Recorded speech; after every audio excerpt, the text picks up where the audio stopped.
Hey, what's up everybody? The second selection box is here for the month of August, and in this video, I'm gonna go over all 12 of the Tsums that's going to be available and also share with you which ones are worth getting and which ones are not. I'm also going to have all of the game demonstrations so you can see for yourself if you want to get these Tsums or not. All of their animations and the coin earnings and the score will be available in this video. So let's get into it and take a look at this selection box. This selection box will run until August the 21st, end of day in Pacific Daylight Time. And this box will have 12 Tsums just like any other selection box. In the main promotion, the first 3 Tsums that they have is Princess Jasmine, Charm Piglet, and Charm Owl. But don't let that fool you. These aren't necessarily the Tsums that you always want to go for.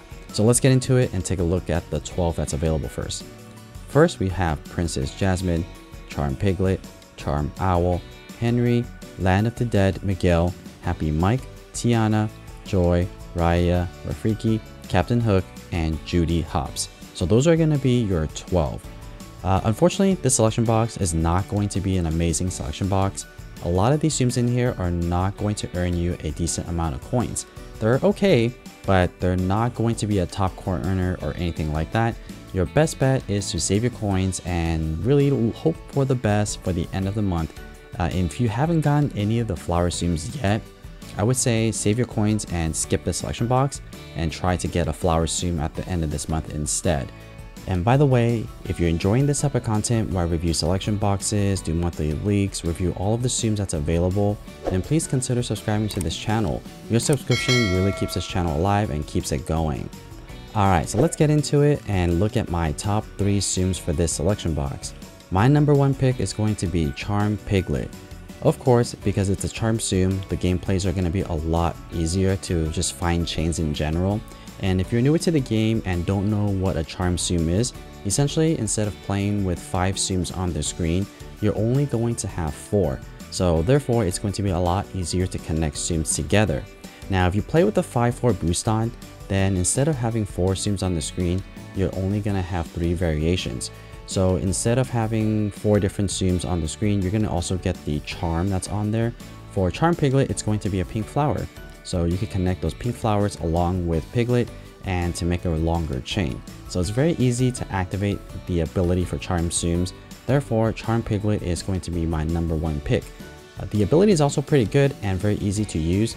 The strategy for this one is just make sure the screen is full of Tsums before activating the ability. And that's pretty much it. It's a very simple Tsum to use and a very effective ability as well. Unfortunately, Charm Piglet isn't going to be a top coin earner, but if you're newer to the game, it's still pretty decent. At the end of this game demonstration with Charm Piglet, I ended up with 4,270 coins, which isn't bad. So if you need a coin earner, Charm Piglet is going to be your best bet here. Now for my second pick, that's going to be Raya. And Raya is also in the same boat as Charm Piglet. It's going to earn you a decent amount of coin. It's a little bit difficult, or not difficult, but more difficult to use than Charm Piglet, but the strategy is the same. You want to just make sure that the entire screen is full of Tsums before activating the ability. But with Raya, the ability is very effective. It clears a lot of Tsums off the screen. When it does that zigzag ability or zigzag clear, it gets a lot of the Tsums. So that's why you want to just make sure that the entire screen is full of Tsums before activating the ability, getting the maximum amount of chains as possible. At the end of this game demonstration, I was able to get 3,901 coins, and you guys could also see the full gameplay. If you're looking for that, check out the timelines, just slide to the right spot of the Tsums that you're looking for, or just check out the timestamps that I have in the comments section, or not the comments, but the description section.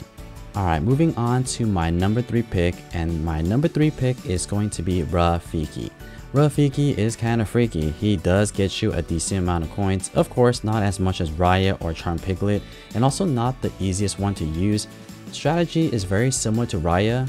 Just make sure that a lot of Tsums are on the screen before activating the ability, because when he does his smash with his staff, it does kind of go in random areas. It goes to top left, middle right, and the bottom left. So you just want to make sure that there's Tsums really spread out the entire screen before you activate the ability. So Rafiki, at the end of this game demonstration, I ended up getting 3,649 coins, which is not amazing. It's kind of in that average range, especially for a skill level 6 Tsum. I would expect north of 4,000 coins in order for me to consider even spending my skill tickets on it. So for all 12 of these Tsums, I actually wouldn't recommend you to use your skill tickets. But if you're newer to the game and really need a decent Tsum to use to get some good amount of coins because you don't have one yet, Charm Piglet is not a bad option. But honestly, if you want a really good Tsum, I would say save your coins until a better Tsum comes along, or save it for the flowers. So there's a lot of flower Tsums that's available that you could get at the end of this month where there's lucky time. So that's probably where I would recommend you to save your coins and spending it for this month. Yeah, I wouldn't necessarily invest in this selection box. So that's my review for this second selection box. I hope that you guys found this video helpful or at least entertaining. And if you guys want more Tsum Tsum content just like this, or want to just support this channel, please consider subscribing. And as always, thank you so much for watching.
Bye.